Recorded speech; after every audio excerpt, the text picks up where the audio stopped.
you can imagine that lives on top of KubeEdge or Kubernetes, and allows you to have this AI application that run either at the edge or in the cloud or both. After that, then after lunch, there will be an hands-on session. There is a tutorial, and it will allow you to basically replicate or like deploy again the application we developed for SEDNA, following all the steps, and and try it out yourself. So the agenda for today, for this talk, is there will be an introduction, pretty brief, about edge computing in general and about us and our team. Then we will have a deep dive on SEDNA. So we look how the system works and the components and the different applications that are supported right now by SEDNA.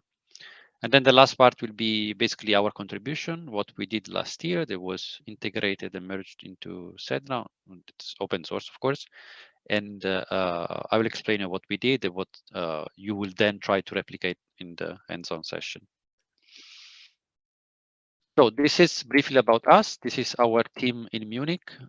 We work on edge computing and edge and cloud interactions with the flavor of AI.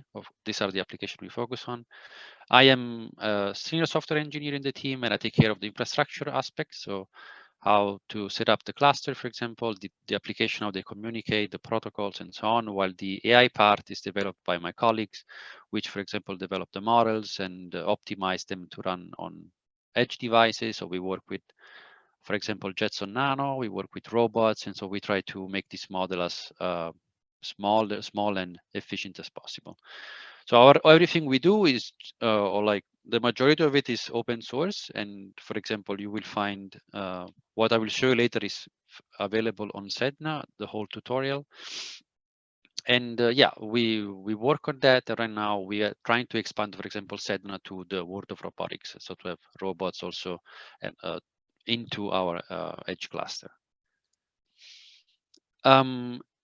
So why edge AI? Probably in the KubeEdge talk, you already had like an hint of why there is, the purpose of edge computing in general and its connection with the cloud. So in general, we have, as here on the left, you have the cloud, of course, decentralized, very powerful, and but it's pretty far from these client devices, which might require which might have real timeliness constraints, or maybe there is some data on these devices that you don't want to necessarily send to an AI, for example, a model running in the cloud. You want to keep some of this information on this small device at the edge. Or there is the need for rich and rapid interactivity. So when you have like command and control loops, especially in smart factories, you don't really want to go all the way to the cloud to make like a decision that might control an actuator, for example. Otherwise, it takes too long, and you have like very tight latency constraints. So that's why you have this kind of 3 layers architecture, and in particular for AI, which can be applied to many domains like smart home, healthcare, where, for example, privacy is a key pain point, and AR, VR, where there is like interactivity, response time, and other applications where it's also, for instance, smart factories, smart agriculture, then you see the need of having kind of a cooperation between edge and cloud to kind of distribute AI workloads and address some of this demand of the different domains. The building blocks of edge AI for us are the one in the slide. So at the bottom, we have Kubernetes. So we start with, which you probably you know very well. It's kind of the de facto containerized application orchestration framework. It runs on any kind of device, and it's fully open source. And what we add on top of this is then KubeEdge that you learned about in the previous talk. So you know already all about this, edge autonomy, it's it consumes less resources, for example, than the normal Kubernetes stack. It's compliant with the Kubernetes APIs, and it allows basically to create this mesh of edge devices that communicate with each other and kind of for the discovery of services. Then we layer on top of this the AI part. So that's what the talk will be about, which is SEDNA. SEDNA is again open source. It's this unified orchestration. It allows kind of unified orchestration of edge cloud applications. And it basically it has this component, this main component running in the master node or in the cloud, let's say, and this like other workers components in the edge that are called like local controllers, and the coordination between the edge and the cloud allows, for example, to power some distributed application of AI, such as, for example, federated learning, where you want to have some learning at the edge and then share the weights of what you learn is from different environments with the cloud, and then do the merging of the weights to enhance and enrich your model. So going into the details now, this is the second part about SEDNA. Again, it's open source. It's kind of the aim is becoming a repository for models and algorithms, like paradigms, I will say AI paradigms, like joint inference, incremental learning, federated learning. They can be easily reused. So you have these libraries and you have these algorithms ready to be used. So the effort for the AI developer is minimal when you want to deploy these distributed AI applications. It's based on the edge cloud collaboration capabilities provided by KubeEdge or Kubernetes. So in theory, you can run one or the other. There's no limitation. It supports seamless integration of existing application on AI edge devices. It's compatible with many AI frameworks, for example, TensorFlow, PyTorch, Parallel, and MindSpore. So the reuse, of course, facilitates the deployment cost, because if you find already inside something that you want to deploy, for example, you know that at the base of your system there is a federated learning approach, you can reuse like the majority of the code and just write, for example, the highest level of abstraction classes that allows you to then call these routines from the libraries from SEDNA core.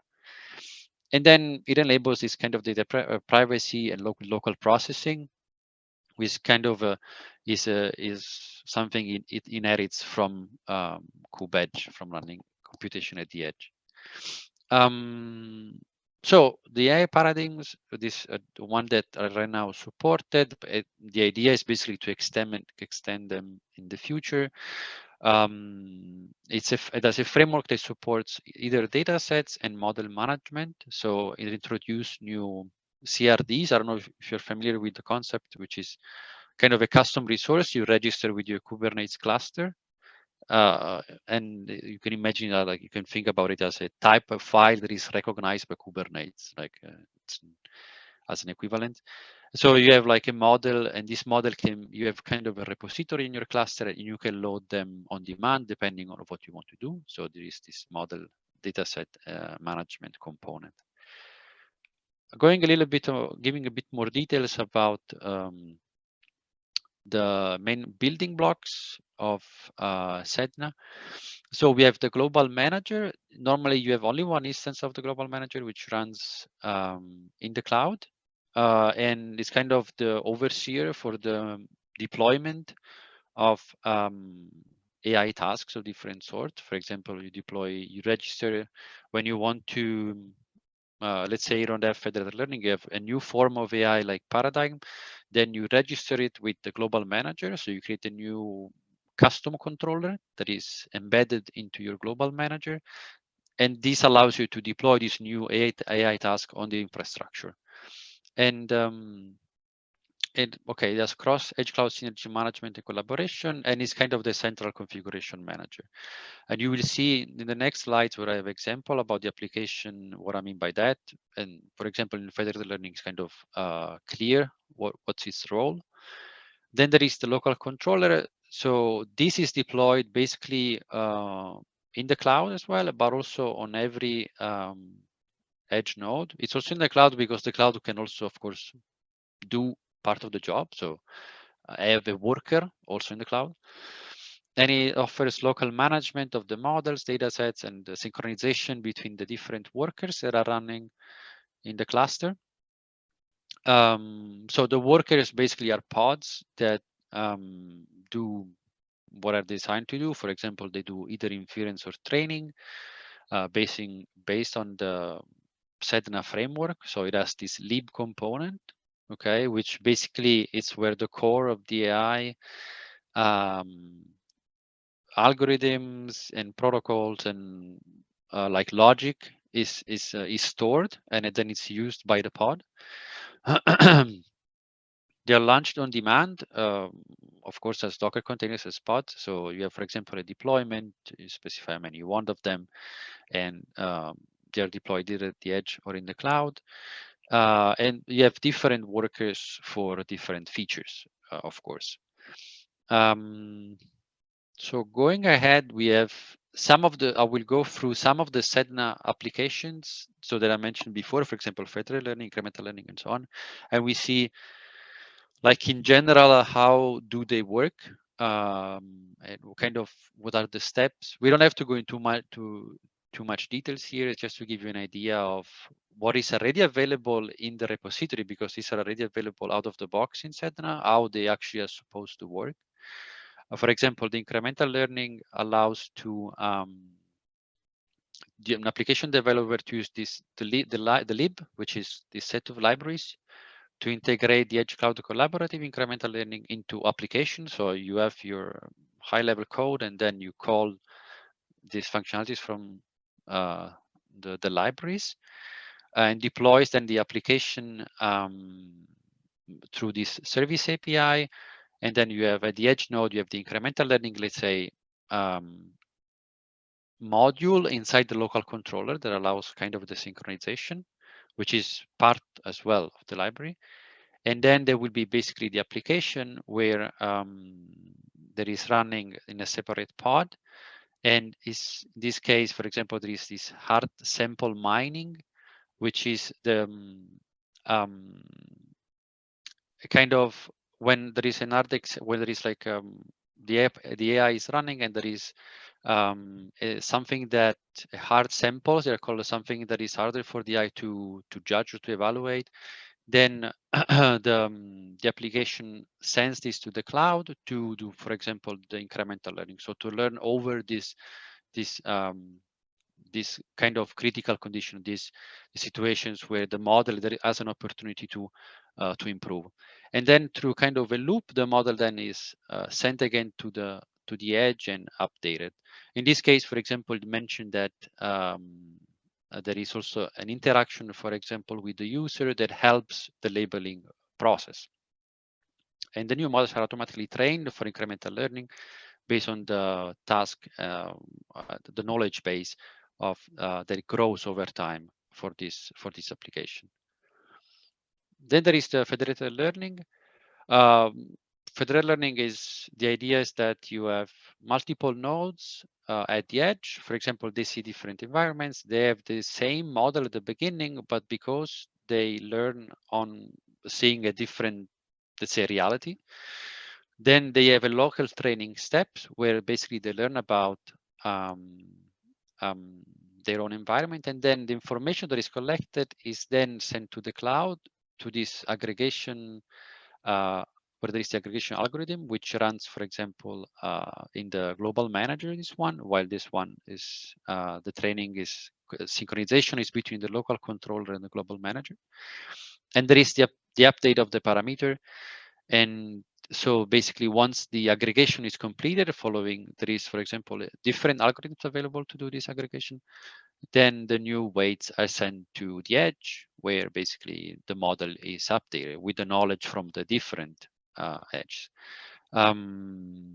Here is like it shows again that there is kind of labeling service requires, of course, minimal human interaction depending on what is seen by the different entities, by the different edge nodes.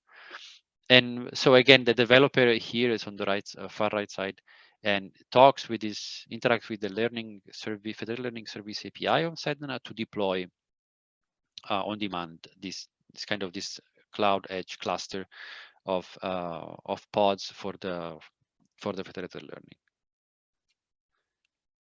Another application is available is the collaborative lifelong learning, which basically there is in the cloud, there is this part where there is a knowledge base building step where you have historical tasks that happened in the past on the edge nodes. And this task allows to build some kind of knowledge for the model. And then when there are new tasks coming, so this could be, for example, in a factory, you could have like a specific task at the beginning, but then this task mutates over time or they're slightly different. And this allows the system to learn over time and to kind of also adapt to future tasks that are never been seen.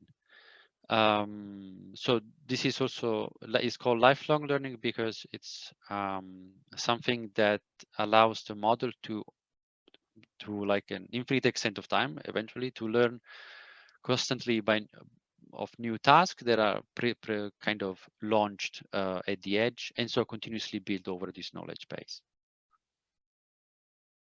Then there is a joint inference application. This is a typical example when you have constrained devices at the edge, and it's something, for example, which is also recurrent also in our application, for example, when we work with robots. So the idea is that you have in the cloud more complicated, so let's say a full model, which could be arbitrarily complex. But this model you cannot deploy it at the edge because for many reasons, could be that your edge devices just don't have enough memory to hold the model in memory. They're not computationally powerful enough to run this model in a, so the inference time is too long, for example. So what is done is that we have the full model and like rich model in the cloud and kind of a shallow model at the edge. And this shallow model will try to make a prediction of like an input. And if this prediction doesn't, for example, reach this kind of confidence threshold, then it is flagged as an hard example. So what also we saw before. So it's something that requires the support of the cloud to make like a proper decision. Okay. So you want to you detect something, you see a dog, you're not sure if it's a dog and your confidence is too low, then you ask the cloud to take this decision for you. And this is kind of inherently adaptive, and it depends on this threshold you can set. And it really can speed up, for example, prediction in trivial situations, but when it's like an hard example, so for example, it's a very, if talking about images or videos, it's a very, let's say, noisy input, then you can use the model in the cloud to then have a response, even if it costs you like an extra round trip time. These examples are the one that were originally available in SEDNA before our work, that work we did last year. So now we'll go over it and I will tell you like what we added, and then that will be also the kind of the core of the hands-on exercise.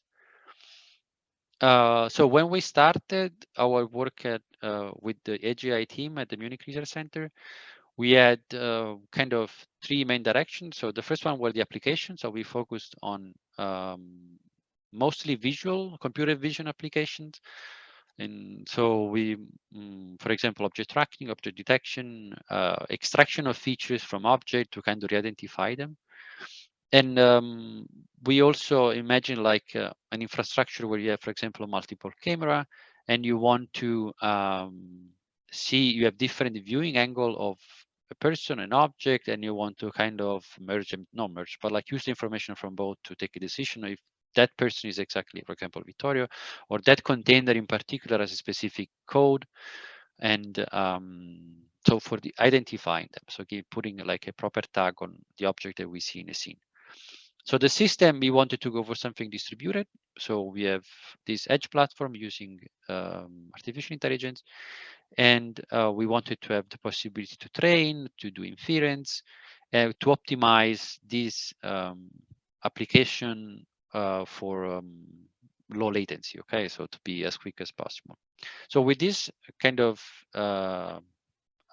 concepts in mind, then we looked at something that could help us. So that's why we worked inside, and also because we were then trying to identify the best framework that could help us to deliver this kind of applications. So we turned to SEDNA, and we kind of extended it to we'll see how to have our distributed applications, especially focused on computer vision, to have this kind of collaboration, like this task repartition between different edge nodes, and especially from when we have feeds from camera. So the application scenarios we worked on, we started with this one using the slide. So the first one, we look at the smart port. So you have shipment containers, and you want to kind of use computer vision to detect them and recognize them and localize them. So you want to say this container with this ID is exactly in this place. And this is something, so in logistics, normally when you have like uh, shipment yards, I don't know, when you have like areas where you have a lot of containers, the word doesn't come to mind. So how you shuffle them around, how to move them around, it costs money and time a lot, especially when you have a lot of them. So this is kind of a critical problem, like of finding a specific container or like group of containers inside um, um, this kind of stocking areas. And then, so that's how we started. Then we moved to smart campus applications. So for example, you want to provide personalized services to um, um, students in the campus, and then you can use this, you can want to, for example, find them, recognize them, and localize them. But you want to, so especially these two last scenarios, we wanted to do them in a privacy preserving way, and then you will see how we achieve that. And then an extension of the smart campus, this was developed during the COVID pandemic. So the peak of the pandemic was how to identify proximity contacts. So for example, you know that someone is a carrier, he goes to this test center, is sick, and then you're like, okay, let's see if you were in contact with someone so we can notify them that might be at risk. So the slides, so the image you see shows, for example, someone that could be a potential carrier, and through this re-identification technology, it's possible we identify that person, and we say, oh, this other person is too close, then it's a proximity risk, so it's flagged with this orange box. And then we will go to the details of this later, but these are the kind of the scenarios we explored. I'm a little bit running out of time, so I will be a little faster now. This kind of the multi-edge cloud reasoning with workload repartition application that we integrated into SEDNA. So we at the edge, we have these steps of detection and feature extraction from what the different cameras see. And for example, we had many optimization steps to, for example, avoid doing detection when it's unnecessary, or like identify, so to kind of accelerate, especially this bottom part here. And the idea is that we can turn on and off a specific amount of, redirect different camera feeds to different detector nodes, depending on like the capabilities to improve the inference speed. And also, when you have multiple cameras, the idea is that how to merge the information from different cameras to improve basically overall the recognition accuracy, because you have different angles, different times, and then you want different lighting. It might affect the identification steps, which is done in the cloud and allows to, for example, identify a person without using, normally you would use face recognition, because like unique traits from face recognition allows you to match one-to-one a person to, I don't know, a name. But we don't use face recognition. We just use like body appearance and like structure, or like which is contextualized to the specific video, like the video we want to analyze. So we don't have to use any like sensitive information about the subject. This is overall how the system is designed. So you have a user that at the beginning submits his video analytics tasks. So what you want to, what this is a job that reads from a video source. It could be a stream, so a camera, or it could be a file on disk. And then this video feed is basically processed by this worker running the video analytics job in uses YOLO-X to detect, for example, objects or pedestrians. He assigns some tracking IDs, and this is important when there is movement in the scene, so you can see how they move from one camera, for example, to the other when you do kind of this interpolation of different video perspectives. And then we, after this phase, we ask this service that is always running in the cluster, which is the feature extraction, and allows us to extract the feature for that specific object, a specific person. All this information then is written into this kind of detection gallery, and this is the first phase, the first step of the system. Then there is the second step, is where we do the search. So we want to search for someone using this re-ID search. And this is done on the fly. So we provide some query images of the person we are looking for. And then the re-ID will go through, we'll first get the features for these queries images. And then we'll go through what is in the gallery and try to identify some matchings, okay, using a specific re-ID algorithm. And then the results, the final result will be stored in on hard drive and FS in the forms of images, okay? So the system is designed in two ways. So there is in two steps. The first step is analyzing the videos, and the second step is from the results of the video, then finding someone. It could be, so you can change, for example, the query images depending on whom you are looking for. How does it work in practice? So this is like an example of how it will work. The ID technique can be applied in any domain, so you can also technically do it also for other kinds of object. It's let's say domain agnostic. And for example, this is like a video. This is also the sample video that we also have available. It's available in the repository that you can try it out. So there is, for example, these are two people that are talking at like the crossing. And what this is original video. What we provide to the re-ID once the video is processed is kind of 3 query images of the person we are looking for. And after these are provided, the re-ID will run and try to produce as an output what you will see here, which is, I mean, a set of images. But here I interpolate them to create a video. It's a bit, yeah, it's a bit too fast. I think the playout is too quick. But anyway, so you will see that what you will see at the end when you will try the hands-on is that it will generate images, and each image shows who is the carrier. So this person is assumed, for example, to be the carrier. There is a proximity risk, which is calculated using like distance function, a projection function. When it's a camera, you can also use intrinsic to kind of do proper calculation of the distance. And then, so for example, we have these ellipses that when they intersect, we assume, for example, that there is the risk of proximity. And this allows to kind of identify if in a crowd there is a carrier, how many people were possibly in contact, and also calculate for how long, okay, how many seconds. Okay, so this kind of ends my talk about SEDNA. What we will do next will be this hands-on to deploy the re-ID application. There are some getting started steps, so you have to log in into your VM. We'll figure this out depending on our VMs or your VM. We have to pull the training repo, and inside there is resources, there is a tutorial with all the steps. There is the AI models that we're going to use and the sample images. And then there is this README file under KubeEdge SEDNA with all the instruction that you need to deploy, run the hands-on demo. There are just a side note. So there are 2 README. We will use the README.md, which is the basic one. I simplified a little bit the deployment step to focus more about understanding a bit SEDNA, how it works. So it's like single node deployment. Also because you saw already what KubeEdge, how to do edge in cloud before. So I was like, let's try to look more only at the AI aspects.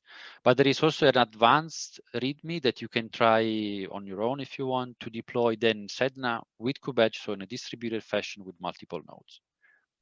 Okay, so that's all from my side. Hi, Vittorio. There's a couple of questions on the chat. Maybe I can read it for you. What are the special needs of AI on the edge compared to in the cloud that SEDNA addresses? That's the first question. And how does SEDNA compare to tools such as Kubeflow? So SEDNA helps. So the need for I don't know if I got correctly the first question. I think it's about the need for AI application at the edge, or I mean, what are the special needs of AI on the edge compared to the cloud? Yes. So in particular, for example, when I mentioned the federated learning example, if you have like you have an edge node in a factory, and in this factory you collect information. There are some information that live only in that factory, and which could be private. Okay, you don't want to share them. And what you do is that you have a model that is learning about what is happening in that factory, and whatever it learns, it happens. Everything is happening at the edge, so there is no interaction with the cloud. Because let's say you don't trust the cloud, but then what you're gonna share to improve your model and also the central model is only the weights, so the outcome of this learning procedure. So that's where, for example, Edge AI really shines. Is where you can create a separation of what you want to do at the edge, for example, in this case for privacy, what you want to share with the cloud. Another reason it could be you have a robot that has to follow someone because you want to follow to carry, for example, some heavy box or weight, and then you don't want this robot to constantly contact the cloud to, for example, to detect the person and to identify it if it's the right person. You want to try to do this thing as much as possible at the edge, and only use the cloud when you really have, like, in a pinch, you don't know, or like there is something wrong, you cannot, like for this hard mining example. So I think that edge computing combined with AI is very good when you want to address privacy concern, when you want to have low response time, especially if you optimize your models. So there are multiple venues where like edge and cloud together can shine. And what was the second question? Sorry, about KubeEdge. Sorry, SEDNA and Kubeflow. How does SEDNA compare to tools such as Kubeflow?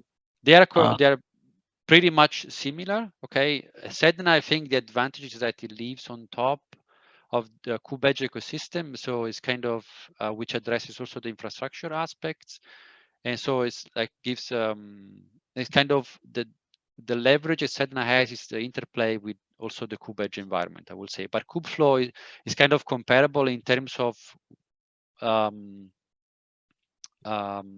outcome. Okay, so you can also have federated learning application, incremental learning application in Kubeflow. They kind of they live in the same playground.